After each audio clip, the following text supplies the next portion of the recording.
Greetings, my name is Rebecca Riley. I am from the Pueblo of Acoma, which is an indigenous tribe in New Mexico, and I live and work with my family in Albuquerque, and I work as an early childhood consultant and facilitator.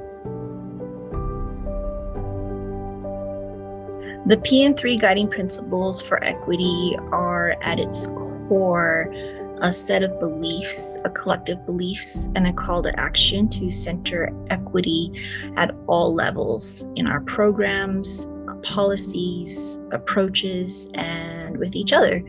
The guiding principles challenge the reader to put equity front and center in their work, in every decision, every discussion, and it prompts individuals and groups who work with families to continue the work to acknowledge and address racism, and also shift and transform systems of oppression, and to also reflect on personal practices and healing as part of a larger community.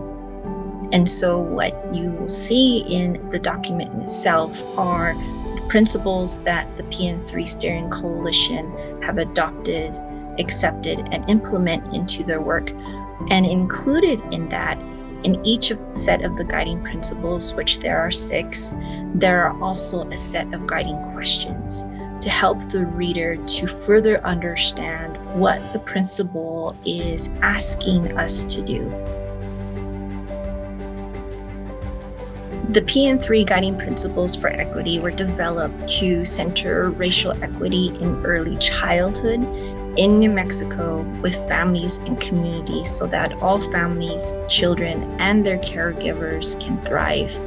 It was imperative to the PN3 Steering Coalition, a diverse of 80+ members from across the state, to create something that was both responsive to the cultures and specific to communities of New Mexico. So there was an eagerness, a desire, a willingness to be able to address those unique aspects of New Mexico. And this work matters because it's a commitment towards solutions and supporting, as one member of the coalition have said, the power of empower with families. We have to address harm and injustices that have occurred and that are still occurring today among families, especially in early childhood. It was important and vital to learn to listen to each other and find a way to honor everyone's way of communication and understanding. One success that we've had this year was the 1-year completion of the New Mexico Family Leadership Council. With the leadership from Growing Up New Mexico and the support from the Pritzker Children's Initiative, they embarked on a process to co-create and design a family leadership council with families. This was in direct response to the guiding principle to address family voice, power, and include in the shared decision-making to lead equitable services. The biggest challenge in developing and implementing the guiding principles, I would have to say for both, is maintaining that compassion for the work, because it never quite feels like it's enough sometimes. There's always going to be a piece that needs more, requires more.